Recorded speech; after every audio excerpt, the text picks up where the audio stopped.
Lesson number 16 reflection of light म्हणजे प्रकाशाचं परावर्तन. आपल्याकडे वेगवेगळे ज्ञानेंद्रिय आहेत. कोणकोणते आहेत ते? डोळे, जीभ, कान, त्वचा. डोळे, कान, नाक, जीभ आणि त्वचा हे आपल्याकडे 5 सेन्सरी ऑर्गन्स आहेत. त्यापैकी जे जे डोळे आहेत ते आपल्या सेन्स ऑफ व्हिजनचं काम करतात, म्हणजे दिसण्याचं काम त्याच्यामुळे होतं आपल्याला, आणि ते या 5 पैकी एक महत्त्वाचे सेन्सरी ऑर्गन आहे. आपण वेगवेगळे जे ज्या बाह्य जगातल्या भौतिक वस्तू आहेत त्या आपण या डोळ्याच्या थ्रू पाहतो, है ना, म्हणजे आपल्याला ज्ञान होतं त्याचं. तर आता हा जो डोळ्याचा व्हिजनचा भाग आहे हा कशाशी संबंधित येतो माहिती आहे का? प्रकाशाशी. म्हणजे जर प्रकाश असेल तर आपल्याला ती वस्तू दिसते, आणि प्रकाश नसेल तर ती वस्तू आपल्याला दिसत नाही. एखाद्या बंद अंधाऱ्या खोलीचं आपण उदाहरण घेऊया.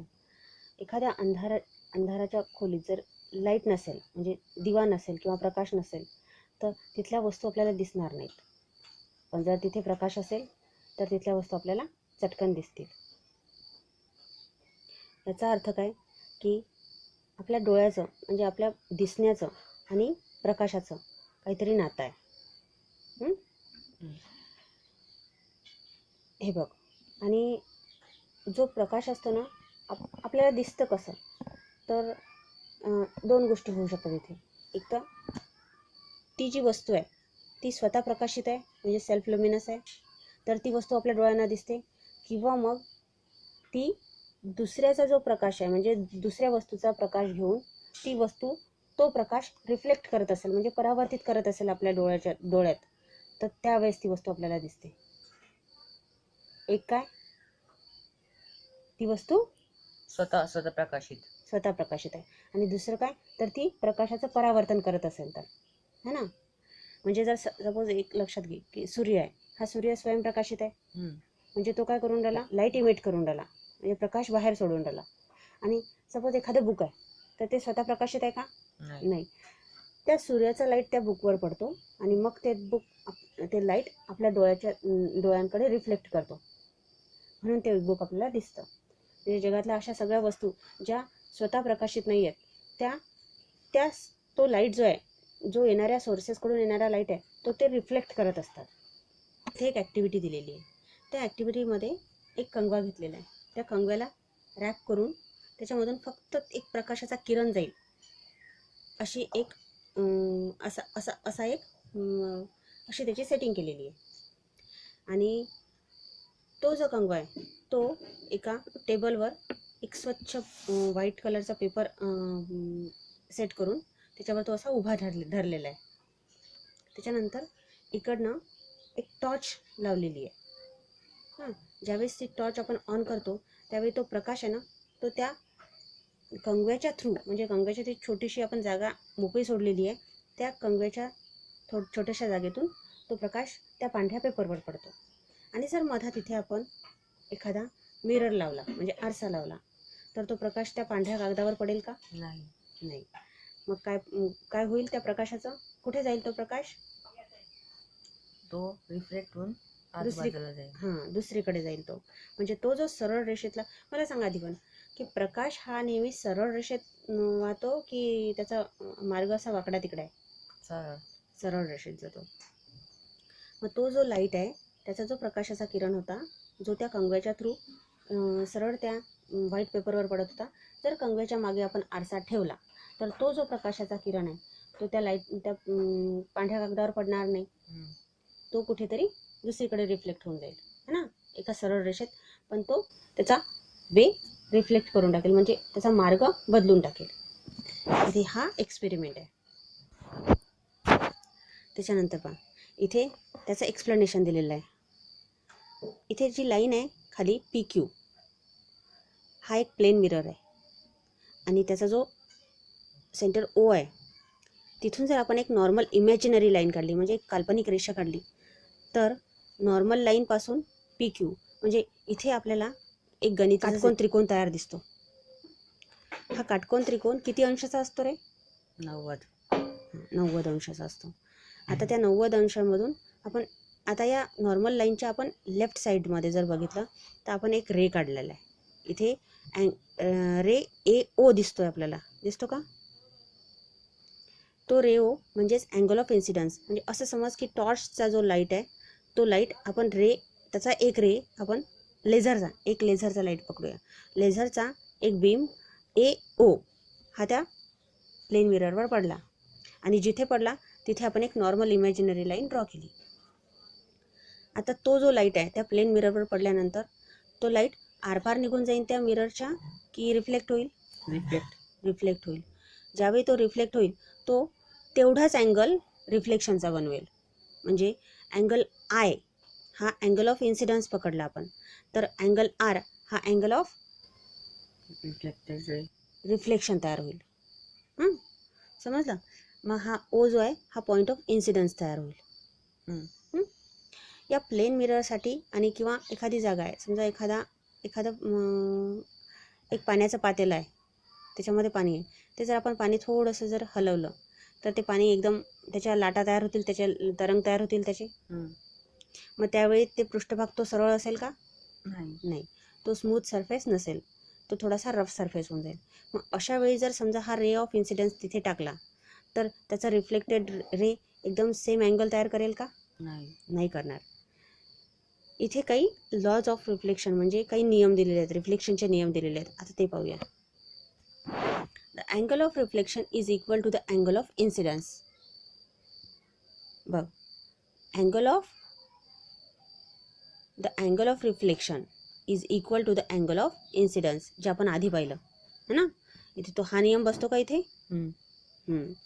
The incident ray, the reflected ray and the normal lie in the same plane. म्हणजे हा जो मिरर आहे, मिररचे दोन भाग, एक जो जिथून आपण आपला चेहरा पाहत होतो आणि आरशाचा मागचा भाग, हे दोन प्रतल झाले. पहिला प्रतल जो आपल्याला दिसतो तो म्हणजे आपण ज्यात आपला चेहरा पाहत होतो, आणि दुसरा प्रतल जो आरशाचा पाठीमागचा भाग असते है ना. तर हे जे दोन्ही आहेत म्हणजे रे ऑफ इन्सिडंट आणि रे ऑफ रिफ्लेक्शन हे एकाच प्रतलात असतात. म्हणजे आपण जिकडून आपला चेहरा पाहतो त्याच ठिकाणी आपल्याला आपली रिफ्लेक्शन त्याच भागाकडून मागच्या साईडने दिसेल का? The incident ray and the reflected ray are on the opposite sides of the normal. आता जी आपण मगाशी एक नॉर्मल लाईन ड्रॉ केली होती त्याच्या इकडच्या साईडने म्हणजे एक लेफ्ट साईडने नॉर्मल रे आहे, इन्सिडंट रे आहे, आणि त्याच्या दुसऱ्या साईडने कोण आहे? रिफ्लेक्टेड रे आहे. म्हणजे ते एकाच प्रतलात आहेत पण नॉर्मल लाईनच्या लेफ्ट आणि राईट साईडला ते डिवायडेड आहेत. हे झाले लॉ ऑफ रिफ्लेक्शन. ठीक आहे, लॉज ऑफ रिफ्लेक्शन. आता इथे एक ॲक्टिव्हिटी आहे, ती आपण ॲक्टिव्हिटी पाहूया. यामध्ये प्लेन मिरर कोणती लाईन असू शकतो, कोणती रेषा असू शकते, रेख कोणती असू शकते? रेख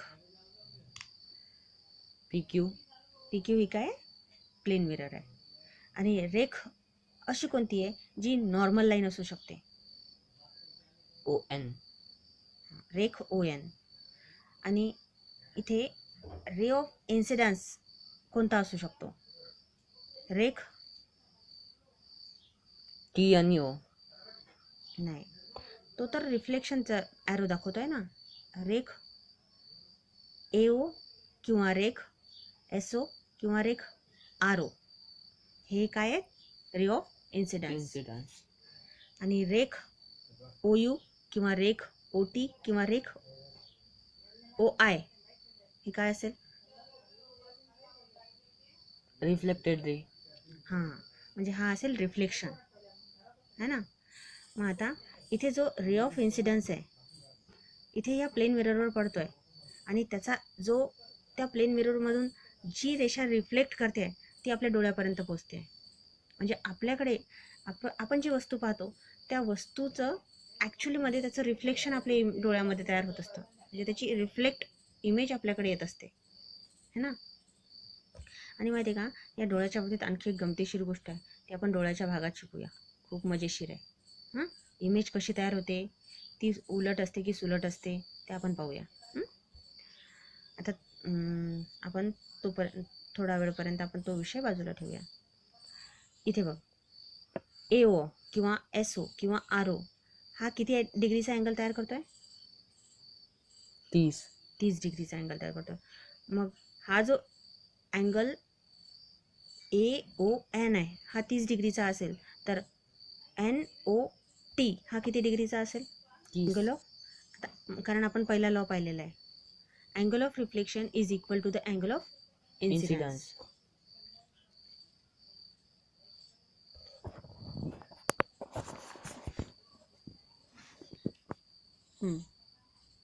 इथे पहा आता, इथे फिगर 16.4 मध्ये पहा, इथे दोन सरफेसेस दिलेले आहेत. एक आहे स्मूथ सरफेस आणि एक आहे रफ सरफेस. स्मूथ सरफेसवर जे रेज आलेले आहेत ते पॅरलली सेम आहेत, पॅरलल आहेत, ते म्हणजे एकमेकाला पॅरलल आहेत, तर त्याचं रिफ्लेक्शनसुद्धा पॅरललच आहे ना. हे सगळं कोणत्या सरफेसवर होऊन राहिलं? स्मूथ सरफेसवर होऊन राहिलं. आता आपण जर इथे रफ सरफेस घेतला त्या रफ सरफेसवर जे रेज आहेत ते तर पॅरलली प्लेन, म्हणजे इन्सिडन्स रे तर सेम आहेत, पॅरलल आहेत, पण रेज ऑफ रिफ्लेक्शन सेम आहे का? नाही. म्हणजे आपल्याला इथे काय सरळ समजून राहिलं की रेग्युलर रिफ्लेक्शन ऑफ लाईट जे आहे ते स्मूथ सरफेसवर जर असेल तर ते अँगल ऑफ त्याचं रिफ्लेक्शनचे रेस पण पॅरलल असतात. आणि इरेग्युलर सरफेसवर काय असतं? पॅरलल असतात का? नाही. इथे पहा, ऑलवेज रिमेंबर मध्ये पहा काय म्हणते, laws of reflection are followed in both regular and irregular reflection. हे रिफ्लेक्शन जे आहे हे दोन्ही सरफेसवर होतं, पण एका याच्यावर ते एक्झॅक्टली अपोजिट आणि पॅरललमध्ये जातात, पण दुसऱ्या सरफेसवर ते एक्झॅक्टली अपोजिट आणि पॅरलल रेवर जात नाहीत. The reflection of light in irregular reflection has not been obtained because the laws of reflection are not followed, but they are obtained because the surface is rough. म्हणजे असं नाही आहे की ते raise तिथे ॲब्झॉर्ब करून घेतो म्हणून तो मिरर, तो रिफ्लेक्टच करतो, पण आपण तिथे त्याला डिफाईन नाही करू शकत. In irregular reflection the angle of incidence at different points are different, but at any one point the angle of incidence and reflection are equal. Irregular सरफेसवर सुद्धा कुठेतरी त्यांचं नॉर्मल लाईन त्या दोघांना इक्वली डिवाइड करत असेल, है ना. रिफ्लेक्शन ऑफ रिफ्लेक्टेड लाईट, तुला कलायडोस्कोप माहिती आहे का? कसा तयार करतात तो? हे पहा, या इमेजमध्ये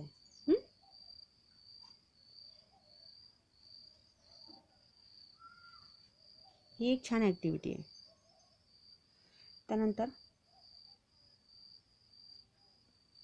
त्यानंतर हा पेरिस्कोप पहा. पेरिस्कोप कशासाठी यूज होतो? सबमरीन्समध्ये. हां, म्हणजे खाली तळातून जर आपल्याला शत्रूच्या एखाद्या वस्तूंवर किंवा त्याच्यावर जर नजर ठेवायची असेल तर सबमरीनमधून पेरिस्कोपने वरची इमेज कॅप्चर करता येते आणि ती खाली तळात सबमरीनमध्ये असलेल्या सैनिकांपर्यंत पोहोचवता येते.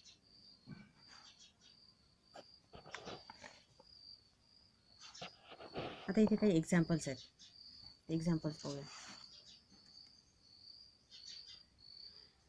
If the reflected ray makes an angle of 60 degree, इकडे पहा, रिफ्लेक्टेड रे हा जर 60 डिग्रीचा अँगल तयार करत असेल विथ द नॉर्मल, म्हणजे नॉर्मल लाईनच्या आणि प्लेन मिररच्या, सपोज आपण आता इथे एक लाईन ड्रॉ केली, तर इथे ही जी लाईन आहे ही नॉर्मल लाईन आहे आणि हा प्लेन मिररचा, ही खालची लाईन जी आहे ही प्लेन मिररची आहे. इथे जर आपण हा अँगल जर 60 डिग्रीचा असेल तर what angle must the incident ray make with the normal? काय असेल त्याचा? इथे सिम्पल आहे, काय असेल त्याचा अँगल? 60 डिग्रीज. 60 डिग्रीज असेल. आणि हे त्याचं explanation. Angle of reflection that is angle R is equal to 60 degree. म्हणून angle of incidence that is angle I is equal to what? According to the law of reflection, angle I is equal to angle R, but R is equal to 60 degree. म्हणून angle I is equal to 60 degree. If the second number, if the angle between the incident ray and the reflected ray is 90 degree. बघा आता हे दोन angle आहेत. हा दोन angle नाही, हा अँगल जो आहे हा दोन रेने बनलेला आहे. एक इन्सिडेंट रे आणि एक रिफ्लेक्टेड रे. आणि त्या दोघांमध्ये 90 डिग्रीचा अँगल तयार होतो आहे. म्हणजे या दोघांमध्ये नॉर्मल लाईन कुठे असेल? Exactly middle degree. हां, मिडलमध्ये असेल. हे दोन अँगल तयार झालेले आहेत. क्वेश्चन काय आहे? What are the values of the angle of incidence and angle of reflection? Angle of incidence आणि अँगल ऑफ रिफ्लेक्शनची व्हॅल्यू विचारलेली आहे. काय असेल मग? अँगल ऑफ रिफ्लेक्शन किंवा अँगल ऑफ इन्सिडन्स हे दोन्ही सेम असतील का? दोघंही सेम असतील. The angle between the incident ray and the reflected ray is 90 degree. त्याच्यानंतर angle I plus angle R दोन्ही मिळून जर 90 डिग्री तयार होत असेल तर आपल्याला आपल्या नियमाप्रमाणे angle I is equal to angle R होतो. म्हणून आपल्याला व्हॅल्यू दिलेली आहे अँगल आय प्लस अँगल आयची व्हॅल्यू आपल्याला दिलेली आहे प्लस अँगल आर जो अँगल आय असू शकतो दुसरा. म्हणजे दोन अँगल आहे बरोबर 90 डिग्री होऊ शकतात. तर एक अँगल आहे म्हणजे 45 डिग्रीचा होतो. आणि एक अँगल आहे जर 45 डिग्रीचा असेल तर रिफ्लेक्टेड अँगलसुद्धा angle 45 degree. R is equal to 45 degree. Third नंबरचा क्वेश्चन पाहू. The angle between the plane mirror and the incident ray is 35 degree. The angle between the plane mirror, हा plane mirror and incident ray, जर इथे जर हा angle 35 डिग्रीचा असेल तर what is the angle of incidence and angle of reflection? आपल्याला त्याच्या रिफ्लेक्शनचा अँगल विचारलेला आहे. हा अँगल बघ कुठे तयार होतो आहे. हा अँगल प्लेन मिरर आणि इन्सिडेंट रेच्या मधात इथे तयार होतो आहे. हा अँगल हा 35 डिग्रीचा अँगल आहे. तर what is the angle of incidence? Angle of incidence विचारलेला आहे आपल्याला. आणि angle and what is the angle of incidence and angle of reflection विचारलेलं आहे. म्हणजे रिफ्लेक्टेड अँगल कितीचा तयार होईल विचारलेलं आहे. म्हणजे दिलेला हा आहे आणि विचारलेला हा आहे. In figure 16.2 line P Q, हां ते हे बघ. From the figure POA 35 degree, PON 90 degree, that is normal. POA plus angle AON is equal to angle PON. म्हणजेच आपल्याकडे अँगल POA आहे 35 डिग्री, आपल्याला AON काढायचं आहे आणि या दोघांचं ॲडिशन आहे 90 डिग्री. म्हणून AON बरोबर 55 डिग्री. अँगल ऑफ इन्सिडन्स किती मिळालं आपल्याला? 55 degree. Question number 4. What angle will the reflected ray make with the mirror? What angle will the reflected ray, ही प्लेन मिरर आहे आणि रिफ्लेक्टेड रेचा अँगल आपल्याला विचारलेला आहे. रिफ्लेक्टेड रे कितीचा असेल? If the angle of incidence is 40 degree.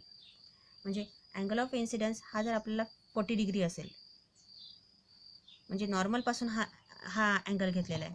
नॉर्मलपासून जर हा 40 डिग्रीचा असेल, अँगल ऑफ इन्सिडन्स हा 40 डिग्रीचा असेल, तर अँगल ऑफ रिफ्लेक्शन किती असेल? किती असेल?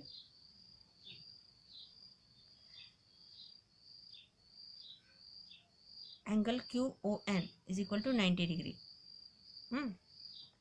Angle of incidence 40 degree. Angle R कितीचा असेल मग? 40 डिग्रीचाच असेल, है ना. मग 40 degree plus QOB is equal to 90 degree. आणि QOB हा जर आपल्याला काढायचा असेल तर हा कितीचा होईल मग? 90 degree minus 40 degree is equal to 50 degree. हा मिररच्या सोबत झालेला अँगल आहे, मिररचा आणि रिफ्लेक्टेड रेचा अँगल आहे.